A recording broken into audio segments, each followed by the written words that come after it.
नमस्कार, आप देख रहे हैं हमारा खास कार्यक्रम खबर देश से। मैं हूं आपके साथ शिल्पा तोमर। देश में कोरोना वायरस की तीसरी लहर की आशंका के बीच कई महीने के बाद फिर से कई राज्यों में स्कूल खोल दिए गए। नौनिहालों की दस्तक से स्कूल फिर से गुलजार नजर आए। जहां एक तरफ कुछ राज्यों ने 1 महीने पहले ही स्कूल खोल दिए थे, तो कुछ ने हाल फिलहाल में स्कूल खोले हैं, ये फैसला लिया है। और कई राज्य ऐसे भी हैं जो अब भी इंतजार कर रहे हैं। जहां एक तरफ सरकारें खुद तीसरी लहर की आशंका जता रही है, कह रही है कि तीसरी लहर कभी भी आ सकती है। ऐसे में स्कूल खोलने से संक्रमण फैलने का खतरा बढ़ गया है। पिछले 2 हफ्तों की बात करें तो पूरे देश में 600 से ज्यादा बच्चे कोविड-19 से संक्रमित हो चुके हैं। पिछले हफ्ते ही पंजाब, हिमाचल प्रदेश और छत्तीसगढ़ में 100 से ज्यादा बच्चे संक्रमण की चपेट में आ गए, उसकी जद में आ गए। इससे पहले महाराष्ट्र, मध्य प्रदेश, गुजरात समेत अन्य राज्यों से भी बच्चे कोरोना संक्रमित हुए, इस तरह की खबरें आई।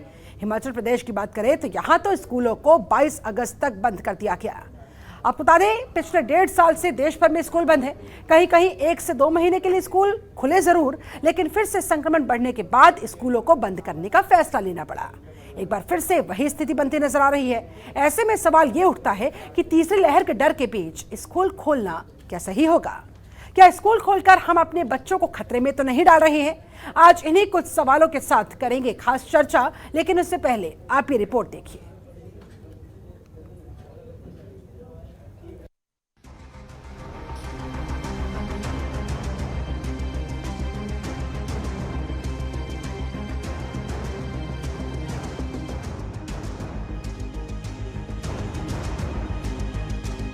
सोलह महीनों के बाद देश भर में खुले स्कूल।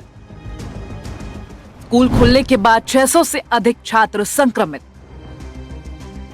क्या बच्चों के लिए स्कूल खोलना सही है? 16 महीनों तक बंद रहने के बाद अब देश के ज्यादातर राज्यों में स्कूल खुल गए हैं या खुल रहे हैं। ज्यादातर राज्यों ने तय किया है कि सीनियर क्लासेस को पहले खोला जाए, बाद में छोटी कक्षाओं को खोला जाएगा। स्टूडेंट्स के लिए कोविड प्रोटोकॉल का पालन करना भी अनिवार्य किया गया है। मीडिया रिपोर्ट्स के मुताबिक पिछले 2 हफ्तों में पूरे देश भर में 600 से अधिक बच्चे कोविड-19 से इन्फेक्ट हुए हैं। पिछले हफ्ते ही पंजाब, हिमाचल प्रदेश और छत्तीसगढ़ में 100 से अधिक बच्चे इन्फेक्ट मिले हैं। इससे पहले महाराष्ट्र, मध्य प्रदेश, गुजरात समेत अन्य राज्यों में भी बच्चे कोरोना संक्रमित हुए थे। हिमाचल प्रदेश में तो स्कूलों को 22 अगस्त तक बंद कर दिया गया है। पंजाब सरकार ने भी रोज 10,000 स्टूडेंट्स का RT-PCR टेस्ट कराने का फैसला किया है। कोरोना से डरे या पढ़ाई का नुकसान होने दे, ये दुविधा पेरेंट्स को सता रही है। बच्चों को स्कूल भेजने पर इन्फेक्शन का खतरा है और न भेजने पर पढ़ाई के नुकसान का डर। कहां-कहां स्कूल खुल चुके हैं? देश के करीब आधे राज्यों में स्कूल खुल चुके हैं। ज्यादातर राज्यों में केवल 9वीं से 12वीं तक के स्टूडेंट्स को ही कोविड प्रोटोकॉल का पालन करते हुए स्कूल बुलाया जा रहा है। पंजाब में ही सभी क्लासेस के लिए स्कूल खुले हैं। 1 सितंबर से तेलंगाना, असम, राजस्थान और तमिलनाडु में भी स्कूल खोले जाने की तैयारी है। क्या बच्चों को स्कूल भेजना सुरक्षित है? अमेरिका की मैसाचुसेट्स इंस्टीट्यूट ऑफ टेक्नोलॉजी ने एक स्टडी में बताया कि स्कूल और कॉलेज में हीट, वेंटिलेशन और एयर कंडीशनिंग सिस्टम से इन्फेक्शन का खतरा कम हो सकता है। क्लासरूम में वेंटिलेशन, हीटिंग और एयर कंडीशनिंग पर ध्यान दिया जाए तो हवा में मौजूद एयरोसोल में वायरस ज्यादा देर तक नहीं टिक सकते। इन एयरोसोल की वजह से इन्फेक्शन का खतरा अधिक हो जाता है। क्लासरूम में अच्छा वेंटिलेशन होने से इस खतरे को कम किया जा सकता है। 4 अगस्त को the Lancet child and adolescent health journal में छपी एक रिपोर्ट कहती है, कोविड-19 से इन्फेक्टेड बच्चे 6 दिन में रिकवर कर जाते हैं। उन्हें लॉन्ग कोविड होने का खतरा भी बेहद कम है। 20 में से सिर्फ 1 बच्चे में ही 4 हफ्ते से अधिक समय तक लक्षण दिखते हैं। पर अच्छी बात है कि बच्चे 8 हफ्ते में पूरी तरह से ठीक हो रहे हैं। 5 से 17 साल तक के 2.5 लाख बच्चों पर स्टडी की गई है। तीसरी लहर बच्चों के लिए खतरनाक होगी, इस बात का कोई वैज्ञानिक आधार नहीं है। पहली और दूसरी लहर में भी बच्चे कम संक्रमित हुए हैं। कुल गंभीर मरीजों में केवल 10 से 11% लोग ही 18 साल से कम उम्र के हैं।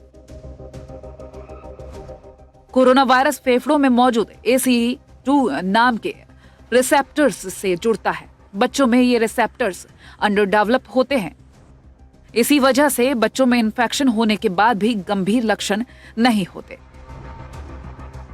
जिन देशों में तीसरी या चौथी लहर आई है, वहां भी बच्चे अधिक प्रभावित नहीं हुए हैं। नए वेरिएंट्स भी बच्चों को अधिक प्रभावित नहीं कर रहे हैं। यानी तुलनात्मक रूप से देखें तो बच्चों को कोई रिस्क नहीं है। ब्यूरो रिपोर्ट, जनतंत्र टीवी। ऐसे में बड़ा सवाल यही कि कैसे पढ़े फिर हम, और इस पर चर्चा करने के लिए हमारे साथ दो खास मेहमान जुड़ चुके हैं। डॉक्टर निशांत वर्मा, बाल रोग विशेषज्ञ हैं KGMU के, बहुत बहुत स्वागत करती हूँ निशांत जी आपका। और घनश्याम जोशी, अभिभावक भी हमारे साथ जुड़े हुए हैं। आप दोनों मेहमानों का सबसे पहले बहुत बहुत स्वागत है। चर्चा की शुरुआत डॉक्टर साहब मैं आपके साथ करना चाहूंगी। जिस बात का डर था वही होता हुआ। 1.5 साल के बाद बमुश्किल स्कूल खोले गए, लेकिन जिस तरह से कोरोना संक्रमण बच्चों में देखा गया, जो केसेस सामने आए तमाम राज्यों की अगर मैं बात कर लूं, तो जिससे डरते थे वही बात हो गई।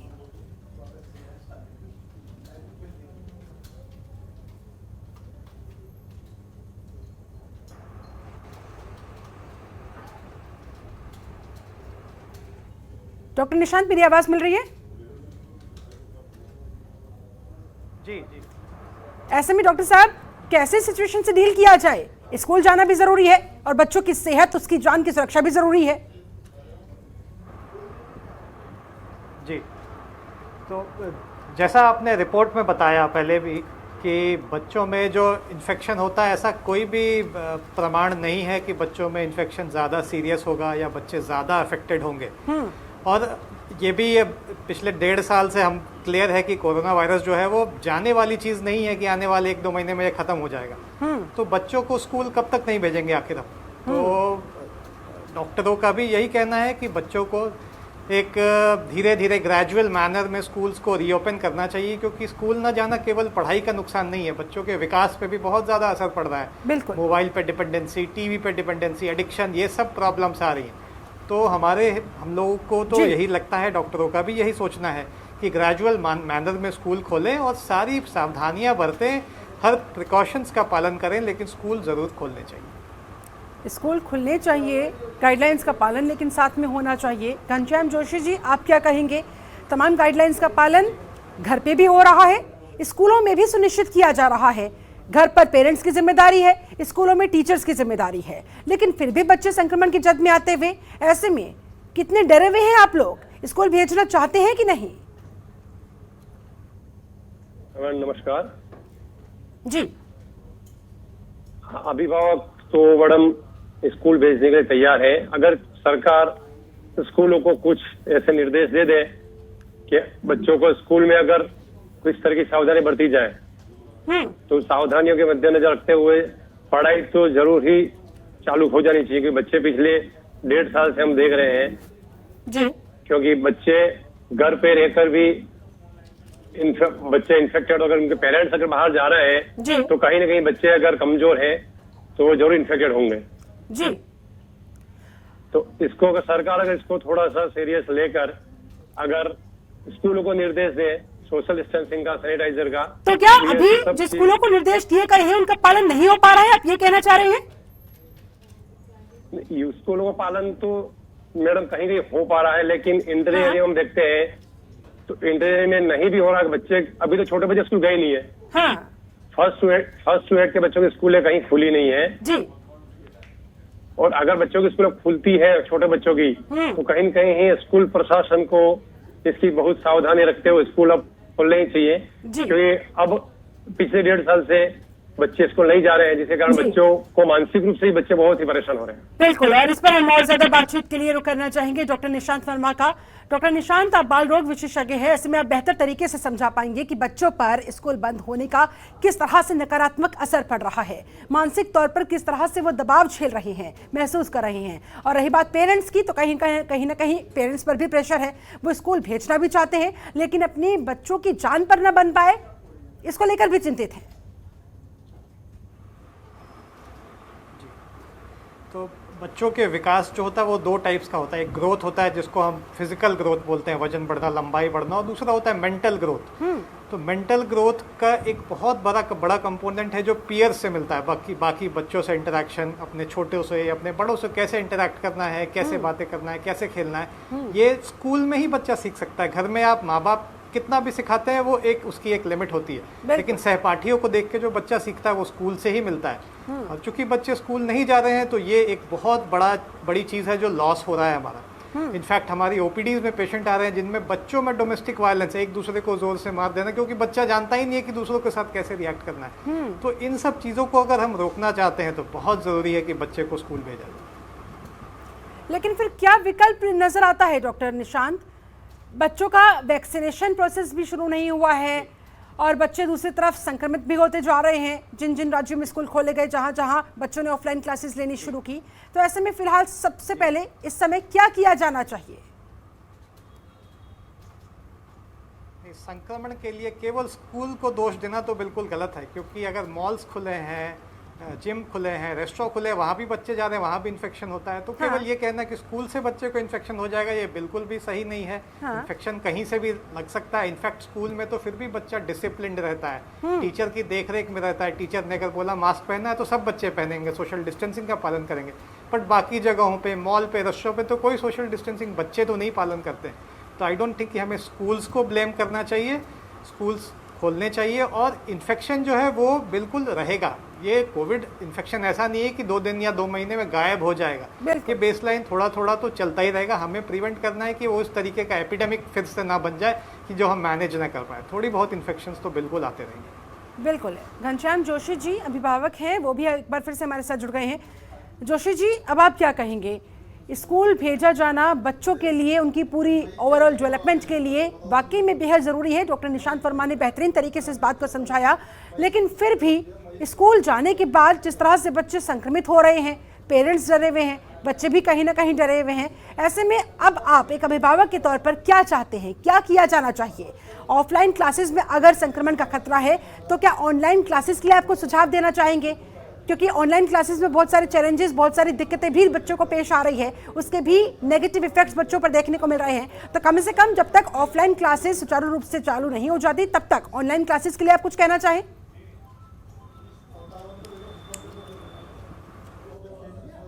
ये बीमारी जो खत्म नहीं होने वाली है, ये बीमारी जो खत्म नहीं होने वाली है, और ये कोई गारंटी नहीं है बच्चा स्कूल जाके इन्फेक्ट होगा।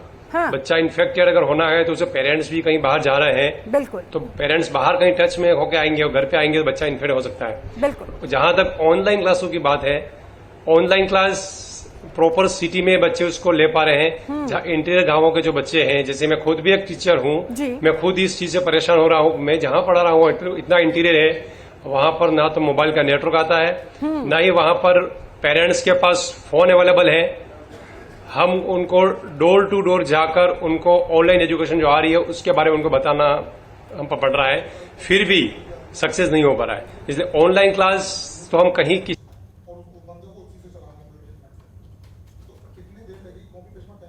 जिससे बच्चे समय से जल्दी बड़े हो गए इन 1.5 साल में। ऐसे में जोशी जी, आपको क्या लगता है, क्या कुछ किया जाना चाहिए? क्या सुझाव आप देना चाहेंगे? रिमोट एरियाज की आपने बात कही है, वाकई में शहरी बच्चों को तो चलिए फिर भी एक बार को हम मान लेते हैं कि ऑनलाइन क्लासेस के जरिए शिक्षा मिल रही है, उनका सिलेबस खिंच रहा है, लेकिन रिमोट एरियाज, ग्रामीण क्षेत्र जहां पर इंटरनेट नहीं है, कनेक्शन प्रॉपर नहीं है, वहां के बच्चों का क्या हाल होगा? उन्हें पढ़ाई में जो जबरदस्त नुकसान उठाना पड़ रहा है उसका कौन सोचेगा? ऐसे में आप क्या कहना चाहेंगे सरकार से?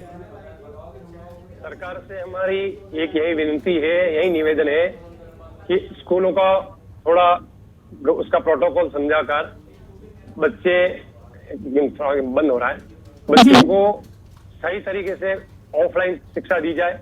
जी। तो ऑनलाइन एजुकेशन बच्चों के लिए लंबे टाइम तक हम नहीं रह सकते हैं, और विशेषकर गांवों के लिए यह बिल्कुल भी सही नहीं है। गांव में ये सही सुविधा नहीं मिल पा रही है, इसलिए सरकार से हमारी यही विनती है कि इसको जितना भी जल्दी हो सके स्कूलों को प्रोटोकॉल के तहत स्कूल खोलनी चाहिए, जहाँ पर 50% बच्चे ही बुलाकर कम से कम उनको एक दिन छोड़ एक दिन भी एजुकेशन दी जाए। ठीक है, ऐसे में जोशी जी आपने भी बताया कि आप अभिभावक होने के साथ साथ एक टीचर भी है, तो दोहरी जिम्मेदारी आप पर, और आप जैसे न जाने कितने पेरेंट्स ऐसे होंगे, कितने टीचर्स ऐसे होंगे जिनके साथ सेम सिचुएशन है।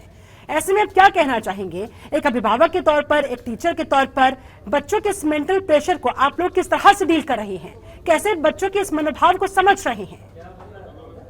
इस ऑनलाइन क्लासों में बच्चे स्कूल नहीं जा पा रहे हैं, जिससे एक तो बच्चा अपने दोस्तों के साथ मिल नहीं पा रहा है जी, अपने मन की बात अपने पेरेंट्स के साथ शेयर नहीं कर पा रहा है, क्योंकि बच्चे के मन के अंदर बहुत सारी ऐसी बातें रहती है जो बच्चा केवल अपने फ्रेंड्स के साथ शेयर करता शेयर है। करता है। बिल्कुल, वो बच्चा नहीं कर पा रहा, जिस कारण बच्चा घर के अंदर सिमट के रह गया है, उसका मानसिक और शारीरिक दोनों ही डेवलप उसका रुक गए। तो बच्चों के ऊपर तो बहुत जबरदस्त प्रेशर है।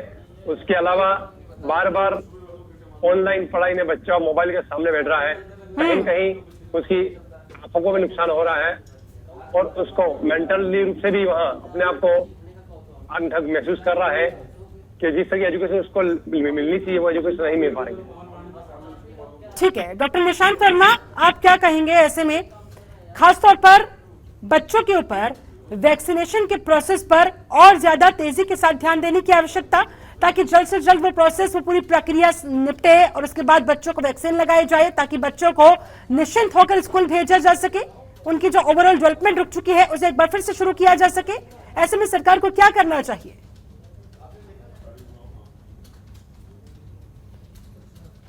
जहाँ तक आपने बात की, वैक्सीन का ट्रायल ऑलरेडी चल रहा है बच्चों पे, 12 वर्ष से ऊपर के बच्चों पे, लेकिन वैक्सीन के ट्रायल को जल्दी नहीं किया जा सकता है, क्योंकि उसको जितना समय लगना है, अगर कोई भी नई चीज़ करनी है तो उसकी सेफ्टी को एस्टैब्लिश करना बहुत ज़रूरी है।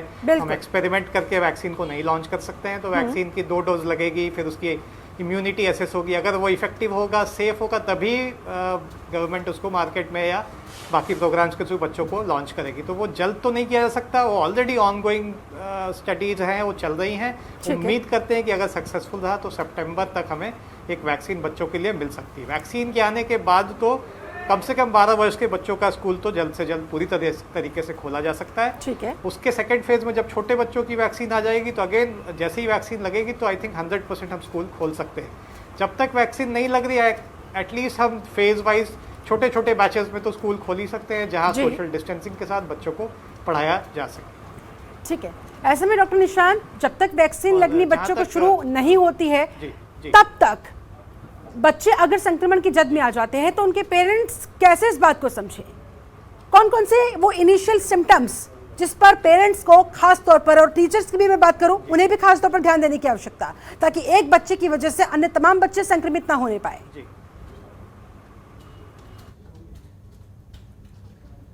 बच्चे में कोई भी लक्षण जैसे बुखार, खांसी, जुकाम, बदन में दर्द लग रहा है, तो ऐसे बच्चों को आप स्कूल बिल्कुल ना भेजें। जी, क्योंकि अगर आप अपने बच्चे को इन्फेक्शन है उसको स्कूल भेजेंगे तो बाकी बच्चों को फैलेगा। कोविड के केवल कोविड ही नहीं, नॉर्मल फ्लू वायरस भी अगर बच्चे को है तो बाकी बच्चों को फैल सकता है। एग्जैक्टली। तो अगर बच्चे में बुखार, खांसी, जुकाम, बदन दर्द, इनमें से कोई भी लक्षण है तो स्कूल ना भेजे, उसको अपने डॉक्टर से संपर्क करके उसकी जो जांचें हैं वो कराएं। ये बारिश का मौसम है, कोविड के अलावा डेंगू, मलेरिया, ये सब भी इस मौसम में होते हैं, तो डॉक्टर की सलाह लेना बहुत ही आवश्यक है, ताकि जो भी बीमारी है वो पकड़ में आ जाए, उसका सही इलाज हो जाए। अगर बच्चा घर पे है तो माँ बाप उससे अलग नहीं रह सकते हैं, क्योंकि ये बिल्कुल भी पॉसिबल नहीं है कि बच्चे को हम अलग बंद कर दे, आइसोलेट कर दे। तो बच्चे तो माँ बाप के साथ ही रहेगा। हाँ, लेकिन घर में मास्क पहने, आप सैनिटाइजर का इस्तेमाल करें, कोशिश करें कि बच्चे से सेफ दूरी बना के घर में रहे अगर संभव है। तो अगर बच्चा छोटा है तो वो बिल्कुल संभव नहीं होगा, ये समझी जा सकती है।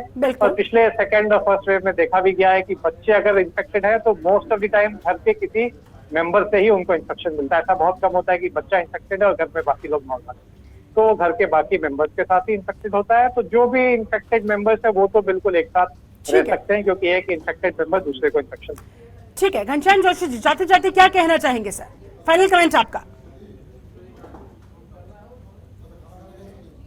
किसी भी तरह से नियम बना के प्रोटोकॉल के तहत स्कूल खोलने चाहिए। ठीक है। क्योंकि जो बच्चे फर्स्ट स्टेज में है, जो बच्चा 3 साल में स्कूल जाना चाहिए, वो पिछले 2 साल से वो बच्चा स्कूल नहीं गया, उसकी एज हो गई 5 ईयर्स। बिल्कुल। जब 5 साल का बच्चा अगर नर्सरी में प्रवेश लेगा तो वो बच्चा आगे जाने के बाद जब कंपटीशन एग्जाम में जब एज की प्रॉब्लम आएगी वहां पर जरूर इसको फेस करना पड़ेगा। Exactly। तो इस सबको ध्यान में रखते हुए सरकार को अपने स्तर पे कोई सख्त निर्णय लेकर और स्कूल को गाइडलाइन के अंदर रहकर स्कूल ठीक है। खोलने चाहिए, जहाँ बच्चे अपनी पढ़ाई सुचारू कर सके, बच्चों की पढ़ाई भी हो जाए और उनकी जान भी बचाई जा सके, वो कोरोना संक्रमण की जद में भी ना आए। चलिए, बहुत बहुत शुक्रिया आपका डॉक्टर निशांत वर्मा हमारे साथ जुड़ने के लिए, और घनश्याम जोशी जी आपका भी बहुत बहुत धन्यवाद समय निकालने के लिए, इस चर्चा में शामिल होने के लिए। तो कुल मिलाकर फिलहाल पेरेंट्स परेशान हैं क्योंकि उनके बच्चे स्कूल नहीं जा पा रहे हैं, उनका पूरा जो ओवरऑल डेवलपमेंट है वो कहीं ना कहीं रुका सा हुआ है। तो दूसरी तरफ उन्हें इस बात की भी चिंता सता रही है कि अगर स्कूल भेज दिए गए बच्चे, कोरोना के संक्रमण की जद में आ गए बच्चे, तो उनकी जान खतरे में ना आ जाए। ऐसे में सरकार से भी और स्कूलों से भी पेरेंट्स यही गुजारिश कर रहे हैं कि कोरोना गाइडलाइंस का सख्ती के साथ पालन होना चाहिए ताकि एक एक बच्चे की जान को बचाया जा सके और उनकी पढ़ाई भी आगे कंटिन्यू की जा सके। चलिए, इसके साथ मेरे साथ इस खास चर्चा में जुड़ने के लिए आप सभी का बहुत बहुत शुक्रिया। बने रहिए जनतंत्र टीवी के साथ। नमस्कार।